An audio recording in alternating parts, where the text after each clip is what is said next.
Hi students, welcome to Best Mathematics. இன்னைக்கு நம்ம class 10th chapter 1 relations and functionsல types of functions பார்க்க போறோம். Already functionsனா என்ன, அதை எப்படி represent பண்றது எல்லாமே previous videoல தெளிவா பார்த்துட்டோம். இப்போ நம்ம பார்க்க போறது types of function. ஓகேவா? அது நம்ம first பார்க்க போறது என்ன அப்படினா one function. A function f from a to b is called one function if distinct elements of a have distinct image in b. ஓகேவா? அதாவது ஒரு ஃபங்க்ஷன் இருக்குன்னு வச்சுக்கோங்களேன், அதை வந்து நம்ம ஒன் ஃபங்க்ஷன் சொல்கிறோம் அப்படின்னா ஏல இருக்க ஒவ்வொரு எலமெண்ட்ஸும் பியில் இருக்க ஒரே ஒரு எலமெண்ட்டு கூட மட்டும்தான் மேப்பிங்காக இருக்கும். இதுதான் என்ன அப்படின்னா ஒன் ஃபங்க்ஷன். ஃபார் எக்ஸாம்பிள் இங்கே பாருங்கள், ஏபிசின்னு வந்து ஏல வந்து 3 எலமெண்ட் இருக்குது, பியில் வந்து 1 2 3 3 எலமெண்ட் இருக்குது. இந்த ஏக்கு வந்து 1 கூட மட்டும் மேப்பிங் ஆகும், பி வந்து 2 கூட மட்டும் மேப்பிங் ஆகும், சி 3 கூட மட்டும்தான் மேப்பிங் ஆகும். இந்த பி வந்து 1 கூட மேப்பிங் ஆகாது, இந்த சி 2 கூட மேப்பிங் ஆகுது. ஓகேவா? ஒவ்வொரு எலமெண்ட்டும் ஒரே ஒரு எலமெண்ட் கூட மட்டும்தான் மேப்பிங் ஆகும். புரியுதா? இந்த மாதிரி இப்போ ஏபிசி இருக்குது, இங்கே 1 2 இருக்குன்னா ஏ 1ல் மேப்பிங் ஆகி பியும் சியும் 2ல் மேப்பிங் ஆச்சு வச்சுக்கோங்களேன். இது நாட் 1 2, நாட் ஒன் ஃபங்க்ஷன். ஓகேவா? ஒன் ஃபங்க்ஷனா இங்கேயும் ஒரே ஒரு எலமெண்ட் மட்டும்தான் மேப்பிங் ஆயிருக்கும். புரியுதா? This is called one function. Okay, A one function is also called an injection. ஓகேவா? இது வந்து சம் ரைட் பண்ணுறதுக்கு உங்களுக்கு யூஸ் ஆகும் இந்த point. A one function is also called an injection. ஓகேவா? இப்போ ஒன் ஃபங்க்ஷனை distinct elements of A have a distinct image in B. இந்த லைன் ரொம்ப முக்கியம். இது தெரிஞ்சுக்கிட்டு அதுக்கப்புறம் என்ன பண்ணணும் அப்படின்னா இந்த ஆரோ டயக்ராம் நம்ம வந்து புக்கில் ஒர்க் அவுட் பண்ணுற எல்லா சம்மே ஒரே ஒரு சம் மட்டும்தான் டிஃப்ரெண்ட்டாக வரும், மற்ற எல்லா சம்மே ஆரோ டயக்ராம் வச்சு தான் நம்ம வந்து இது ஒன்னா இல்லையா அப்படின்றத சொல்லுவோம். ஸோ நம்ம என்ன பண்ண போகிறோம் அப்படின்னா வந்து செட் ஏ செட் பி வந்து ஸ்ட்ரைட்டாக ஒரு எலமெண்ட் கூட நம்ம மேப்பிங் ஆயிருக்கா அப்படின்னு பார்த்துட்டு இது ஒன்னா இல்லையான்னு சொல்லிடுவோம். இது வந்து மேப்பிங் ஆகாமல் எலமெண்ட்ஸ் இருக்கலாம். ஓகேவா? ஃபார் எக்ஸாம்பிள் பாருங்கள்,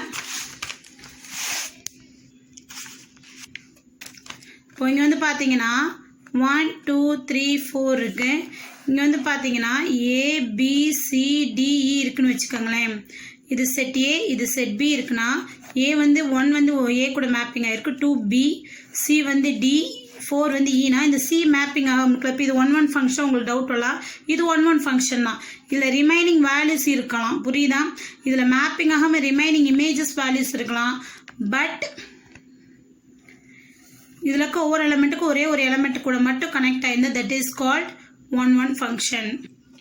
இந்த ஒரு பாயிண்ட் வந்து ரொம்ப முக்கியமான பாயிண்ட். ஒன் ஃபங்க்ஷனில் நீங்கள் 11th போகிறப்ப இந்த பாயிண்ட் வச்சு நிறைய சம் ஒர்க் அவுட் பண்ணுவோம். ஓகேவா? ஸோ இது நல்லா கிளியராக பார்த்துக்கோங்க. If for all A1 A2 in A, for f of A1 is equal to f of A2 implies A1 equal to A2, then f is called one function. அதாவது ஒரு some கொடுக்குறாங்க, அது கொடுத்துட்டு இது ஒன் ஃபங்க்ஷன் செக் பண்ண சொன்னாங்க அப்படின்னா நம்ம f of A1 is equal to f of A2ன்னு எடுப்போம். அதை சிம்பிளிஃபை பண்ணி கொண்டு வரப்போ லாஸ்ட் நமக்கு என்ன கிடைச்சிரும் அப்படின்னா A1 A2 ஈக்குவல்னு வந்துடும். ஓகேவா? இந்த மாதிரி வந்தால் இந்த ஃபங்க்ஷன் வந்து என்ன சொல்லுவோம் அப்படின்னா ஒரு ஒன் ஃபங்க்ஷன் சொல்லுவோம். ஓகேவா? இதுதான் ஒன் ஃபங்க்ஷன் புரியுது. அடுத்து நம்ம பார்க்க போகிறது மெனி ஒன் ஃபங்க்ஷன். ஓகேவா? A function f from A to B is called many one function if 2 or more elements of A have same image in B. ஓகேவா? இது வந்து என்ன அப்படின்னா ஒரு ஃபங்க்ஷன் நம்ம ஒன் ஃபங்க்ஷன் இல்லைன்னு சொல்லிட்டோம்னா அது அடுத்து என்ன சொல்லுவோம் அப்படின்னா அது many one function. For example மேலே காமிச்சதே நான் சொல்கிறேன். Function from A to B, இங்கே வந்து A B C இருக்குது, இங்கே 1 2 இருக்குது. ஓகேவா? 1 is mapping to 2, B is mapping to 1, C is mapping to 1. ஓகேவா? இங்கே 2 or 3 elements. ஓகேவா? mapping to same image, that is called many one function. புரியுதா? இப்போ one function many one function difference புரியுதா? அதாவது ஏ செட்டில் இருக்க ஒவ்வொரு எலமெண்ட்டுக்கும் ஒவ்வொரு இமேஜ் மட்டும்தான் இருக்குது அப்படின்னா அது வந்து ஒன் ஃபங்க்ஷன். ஏல இருக்க 2 or 3 எலமெண்ட்ஸ்க்கு சேம் இமேஜ் இருந்தால் அது மெனி ஒன் ஃபங்க்ஷன். அடுத்து நம்ம பார்க்கக்கூடியது வந்து onto function.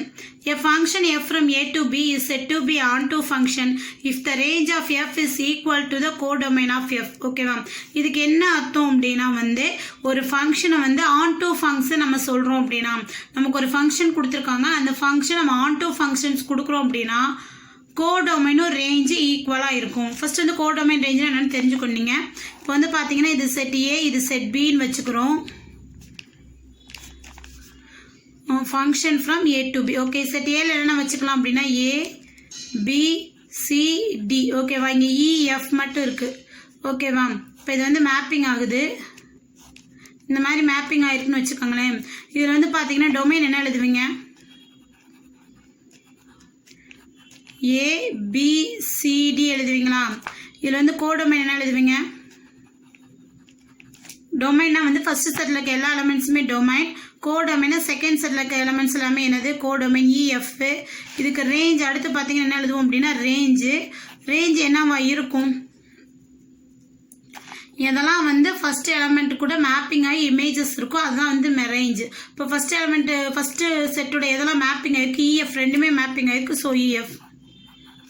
ஸோ இப்போ பார்த்தீங்கன்னா கோடொமைனும் ரேஞ்சு ரெண்டுமே ஈக்குவல் செட்டா, இஎஃப். இந்த மாதிரி கோடொமைனும் ரேஞ்சு ஈக்குவலாக வந்துச்சுன்னா அந்த செட்டை நம்ம என்ன சொல்லுவோம் அப்படின்னா ஆன் டு ஃபங்க்ஷன் சொல்லுவோம் ஓகேவா. அந்த ஃபங்க்ஷன் நம்ம என்ன சொல்லுவோம், ஆன் டு ஃபங்க்ஷன் சொல்லுவோம் ஓகேவா. இதுக்குரிய ஒன் மோர் நேம் கொடுத்துருக்காங்க கவனிச்சுக்கோங்க. On to function is also called subjection. Okay, one function நம்ம என்ன சொன்னோம் அப்படின்னா இன்ஜெக்ஷன் சொன்னோம், ஆன் டு ஃபங்க்ஷன் நம்ம என்ன சொல்லணும்னா சப்ஜெக்ஷன் ஓகேவா. இதுக்கு இன்னொரு கான்செப்ட் இருக்கு. If f from a to b is an onto function, then range of f is equal to b. Okay, இது ரொம்ப சிம்பிளா கொடுத்துருக்காங்க, வேற ஒன்றும் கிடையாது. Range of f is equal to b னா ரேஞ்ச் பார்த்தோம்னா b ல இருக்க எல்லா எலிமெண்ட்ஸுமே வந்து அது என்னதுன்னா ரேஞ்ச். இதுதான் பேசிக். கோடொமைனால b-நாலும் செட், b செட்னாலும் ஒன்று தான் ஓகேவா. ஸோ b செட்ல இருக்க எல்லா எலிமெண்ட்ஸுமே வந்து ரேஞ்சில் வர்றதா என்னதுன்னா ஆன் டு ஃபங்க்ஷன். அதுக்கடுத்து நம்ம பார்க்க போகிறது என்ன அப்படின்னா இன்டூ ஃபங்க்ஷன் ஓகேவா. A function f from a to b is called an into function if there exists one element to b which is not the image of any element of a. இப்போ இதே தான் மேலே இருக்க concept அப்படியே நான் வந்து ஆரோ diagram இங்கே draw பண்ணுறேன். மேலே என்ன ட்ரா பண்ணோம், ஏபிசிடி, இங்கே இஎஃப் மட்டும் ட்ரா பண்ணா இதை மேப்பிங் பண்ணிட்டேன். இப்போ இது என்னவா இருக்குது ஆக்சுவலாக, இது ஒரு ஆன் டு ஃபங்க்ஷன் மேலே பார்த்துரும். இங்கே வந்து பார்த்தீங்கன்னா இஎஃப்க்கு அப்புறம் இங்கே ஒரு ஜி ரைட் பண்ணிட்டேன் ஓகேவா. இப்போ இந்த ஏபிசிடி வந்து இஎஃப் கூட வந்து மேப்பிங் ஆயிருக்கு. இந்த ஜிக்கு வந்து இமேஜஸ் வந்து இந்த ஜிக்குரிய எலமெண்ட்டே இங்கே இல்லை. இந்த ஜி எது கூட என்ன ஆகலை, மேப்பிங் ஆகலை, இது செப்பரேட்டாக இருக்குது. இந்த மாதிரி இருந்துச்சு அப்படின்னாவே, ஏதாவது ஒரு எலமெண்ட் மேப்பிங் ஆகாமல் இருந்துட்டாவே that is called into function ஓகேவா. இதை ஆன் டு ஃபங்க்ஷன் சொல்ல மாட்டோம், புரியுதா. தென் லாஸ்ட் நம்ம பார்க்க போகிறது என்ன அப்படின்னா bijection. If a function f from a to b is both 1 and onto, then f is called a bijection from a to b. அதாவது ஒரு ஃபங்க்ஷன் நம்ம பைஜெக்ஷன் ஃபங்க்ஷன் சொல்கிறோம் அப்படின்னா அந்த ஃபங்க்ஷன் வந்து 1 ஃபங்க்ஷனுக்குரிய கண்டிஷனை சாட்டிஸ்ஃபைட் பண்ணியிருக்கணும், ஆன் டு ஃபங்க்ஷனுக்குரிய கண்டிஷனை சாட்டிஸ்ஃபைட் பண்ணிருந்துச்சுன்னா அந்த ஃபங்க்ஷன் ஓகேவா, அது வந்து என்னன்னு சொல்லுவோம் அப்படின்னா பைஜெக்ஷன் அப்படின்னு சொல்லுவோம். Is it clear? ஒரு ஃபங்க்ஷனை பைஜெக்ஷன் சொல்லணும் அப்படின்னா அந்த ஃபங்க்ஷன் ஒன் ஃபங்க்ஷனாகவே இருக்கணும், ஆன் டு ஃபங்க்ஷன் ஆகணும், அதுதான் என்ன சொல்லணும்னா பைஜெக்ஷன். இது வந்து இன்னொரு முக்கியமான பாயிண்ட் இதில் இருக்குது. இந்த பைஜெக்ஷன் வந்து சீக்ரெட் கோட்ஸ் பற்றி படிக்கிற கிரிப்டோகிராஃபியில் நிறைய யூஸ் ஆகும். கிரிப்டோகிராஃபி எதுக்காக யூஸ் பண்ணுவாங்க அப்படின்னா, இப்போ ஆர்மிங்கெல்லாம் இருக்குது பார்த்தீங்களா, அவங்க வந்து தங்களுக்குரிய தகவல்கள் இன்ஃபர்மேஷனை வந்து பாஸ் பண்ணிக்கிறதுக்காக வந்து அவங்க சீக்ரெட் கோட்ஸ் வச்சு என்ன பண்ணுவாங்க அப்படின்னா மெசேஜஸ் பாஸ் பண்ணுவாங்க. அங்கே வந்து என்ன யூஸ் ஆகும்னா இந்த பைஜெக்ஷன் யூஸ் ஆகும் ஓகேவா. இது ஒரு ஒன் டைம் கேட்டிருந்தாங்க, ஸோ நோட் பண்ணிக்கோங்க. The study of secret codes called cryptography. Secret codes பற்றி நம்ம படிக்கிறதா என்னன்னு சொல்லுவோம் அப்படின்னா கிரிப்டோகிராஃபி. இந்த லாஸ்ட் ஓவரால் இப்போ டைப்ஸ் ஆஃப் ஃபங்க்ஷன் என்ன பார்த்தோம் அப்படின்றத ஒரு தடவை ரீகால் பண்ணிக்கிறோம் ஓகேவா. ஒன் ஃபங்க்ஷன் அப்படின்னா distinct elements of A have distinct image in B ஓகேவா. ஏல இருக்க ஒவ்வொரு எலமெண்ட்ஸ்க்கும் ஒரே ஒரு இமேஜஸ் தான் ஓகேவா. இந்த ஒரு எலமெண்ட்டுக்கு ஒரு இமேஜ் அப்படின்ற மாதிரி இருந்துச்சுன்னா அது one function. Many one function அப்படின்னா ஏல இருக்க 2 or more எலமெண்ட்ஸ்க்கு சேம் இமேஜ் கிடைச்சா அது என்னது அப்படின்னா many one function. Then on to function அப்படின்னா ரேஞ்ச் ஆஃப் எஃப்பும் கோடொமைனும் ஈக்குவலாக இருக்கணும், இல்லைன்னா ரேஞ்ச் ஆஃப் எஃப்பும் பி செட்டும் ஈக்குவலாக இருக்கணும் ஓகேவா. இதுதான் என்ன சொல்லுவோம் அப்படின்னா ஆன் டு ஃபங்க்ஷன் சொல்லுவோம். அடுத்து லாஸ்ட் ஒன்று வந்து into function. Range of F is a proper subset of codomain. அதாவது கண்டிப்பாக வந்து கோடொமைனில் இருக்க ஏதாவது ஒரு எலமெண்ட்டாவது ரேஞ்சில் வராமல் இருந்துச்சு அப்படின்னா அது என்ன அப்படின்னா into function. These are the 4 types of functions.